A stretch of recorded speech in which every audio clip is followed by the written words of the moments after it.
So that's the second impact. The third impact is, I think, the state economy. If you drive and you go down to the Tidewater area, the largest naval base in the world is in Norfolk.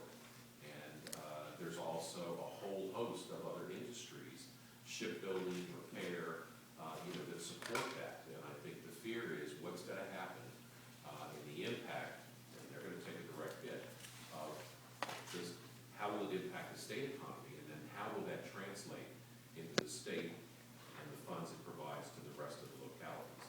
We know that when the going gets tough, the state gets going. And, we always, the need is passed to the localities, but not the funding to deal with it.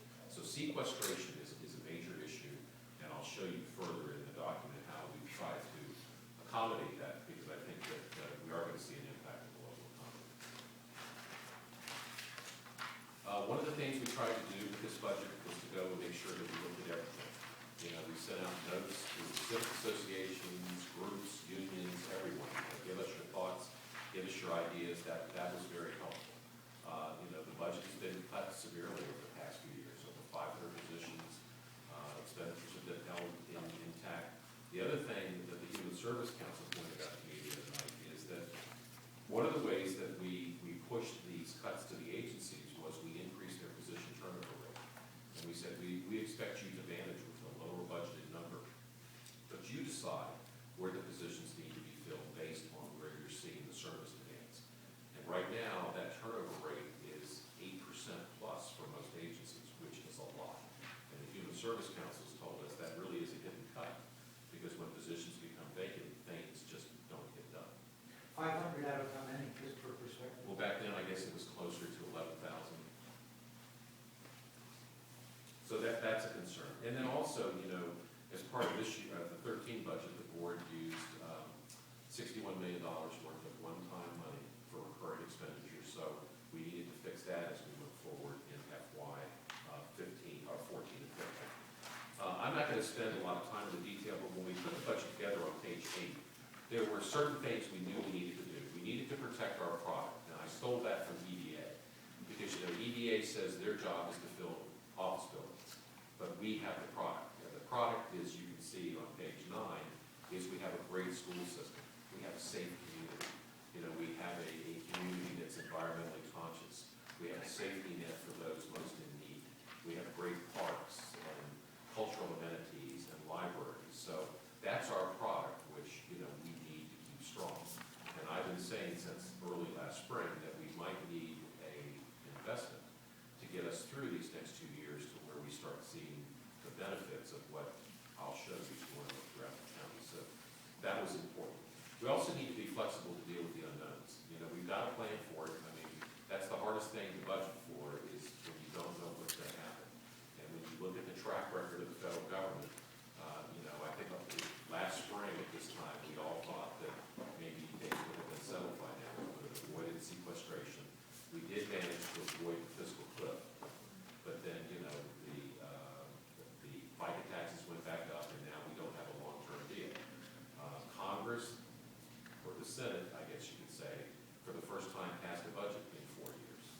The House passed a budget recently also. So now we're going to try to do that, which I'm hopeful that they'll get together in conference and see if they can come up with a deal. The problem is that the Senate budget and the House budget are probably about as far apart as you could ever design them to be.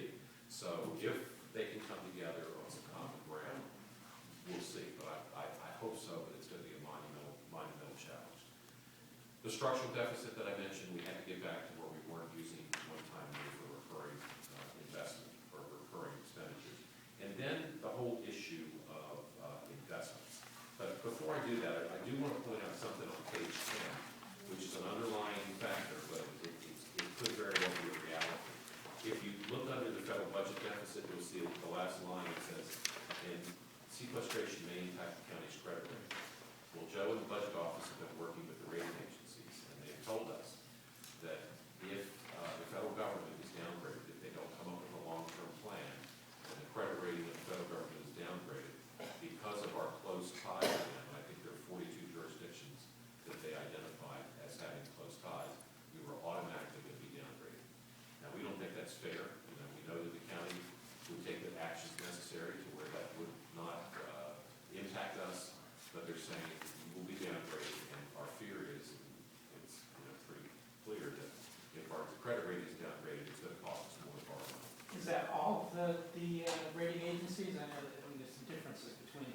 Moody's has been probably the most aggressive. And I think it was, they were the ones who identified the 42.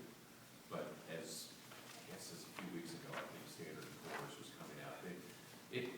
We'll see. I think Moody's has probably been the one that's been out front most. They all have slightly different perspectives, but they're all now similarly minded that if the feds are downgraded, certain localities, states and localities would be impacted, regardless of what they themselves. I mean, it's one thing to automatically downgrade, it's another thing to put it on a watch and examine it, so. Well, and right now, even though I don't feel like it, but we're on negative watch right now because of, depending inaction, at the federal level. Let's see. Page 12. Now, these are some of the exciting things that I think make Fairfax so unique as opposed to, most governments in the country. And this is the product that I think is just going to continue to get stronger and stronger. The Silver Line. The Silver Line is supposed to open at the end of this year. That is going to be, a whole host of development is going to take place associated with that. The board has already dealt with 4 major developers coming in and redesigning their sites from Capital One to City Line. A whole host of folks have come in. We're even hearing that some of them are getting ready to come back because by the time, since they had their plans approved earlier in the last 6 months, things have changed and now they want more. One of the ones I heard was Capital One. They are growing so fast, they don't have room for their employees. And they had planned for an office building on the site, which they were going to build quickly, but now all of a sudden they want to make that much larger. So we hear that they're going to be coming back in. So that's an exciting thing. Later this year, MWA will award a contract for construction for phase 2 of the Silver Line from Wheelie Avenue out to the airport and beyond. Once that starts, 5 years is the estimated time frame as to when that will be totally completed. We've put a host of planning groups together because now Reston is going through this redevelopment phase. And it's sort of interesting because when you look at Reston right now, you think redevelopment, it's a thriving area right now, but because of the subway, our thoughts have changed. It's not like when the subway opened in Indiana and townhouses were put around the subway. It's more like Ballston and Clarendon and a lot of the things Arlington did. So you're going to see a lot of activity, as that goes forward. The Mosaic Development District. I've lived in this area my whole life, and I was so disappointed when that auto repair place with all the ornate decorations went away. I don't know if you all remember that. Shucks, that used to be the highlight of Merrifield area. Well, it's not anymore. It's the big silver theater, and as you go by the Target, you have to double look and go, that's a Target. It's pretty interesting development. It's gotten a lot of press recently in the Post and on the radio about a lot of the things that are going on down there. So that's exciting. If you've driven by Springfield Mall, you realize that we are in the process of redeveloping that. The concept down there is to turn that into another town center type concept. And those are thriving in the county. If you've ever been to Reston, Fairfax Corner, which I never thought would just become what it has, is continuing to try to expand. I mean, they're family-oriented. People like to go there. There's so many options, and we can't seem to get into building those fast enough. There's a whole bunch of stuff going on Route 1 also, with BRAC and the 20,000 jobs or so that were added to the base. If you've driven by or if you've had the opportunity to drive through Fort Belvoir, it's a city unto itself. 1 million square foot hospital. I mean, things are just booming down there. So there's a lot of supporting infrastructure and buildings that are being built along Route 1 to support that. Where's money for the infrastructure around the Belvoir area coming from? Well, now that's a whole That's that's a whole different question. a whole different question. Yeah. Do you identify that budget or participation? Is it money? No, we've gotten some money, from the federal government to do some of that. That's almost half their fault. Yeah. But I can't tell you, what the middle ground is. I mean, I think Congressman Moran came out a few weeks ago and said, we need to extend Metro down to Woodbridge, down Route 1, and so forth. And I think that's a great idea, okay?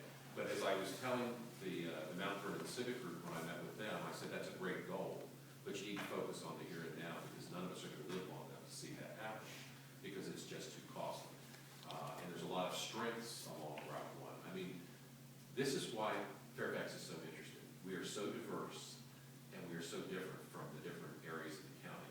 You know, when you go to Route 1, Route 1 wishes so badly they could be like Tyson's.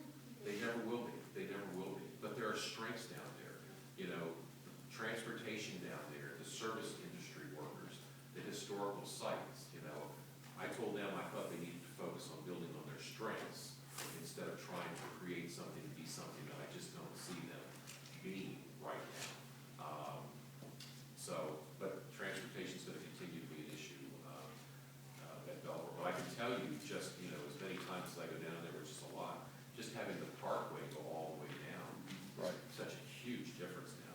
You don't have to go around the Beltway and then come all the way back around, so it's a huge And difference. I think what you described is also a shift in paradigm for us, you know, using Merrifield Mosaic as an example. I think as more developments happen within the context of that community, that there's going to be that greater paradigm shift into a sense of place and belonging. So I think you're right. Route 1 is a classic example if there is one right now. And it's interesting because I had the Arlington manager tell me that they're gonna try to model what we're doing with Crystal City. Because Crystal City, you know, for many of us who've been around for a while, it's been there a long time, it is in dire need of redevelopment. And then the whole issue of, you know, the feds moving out of Crystal City, so they really need to do something there to make it more vibrant. And then you're seeing what Alexandria is doing with Potomac Yards or the rail yards down there. So we're sort of a trendsetter here in many ways for, you know, some of the closer in jurisdictions that used to be the trendsetter. So it's interesting to see how that's working out. So those are the things that are close to starting to pay off. On page 13,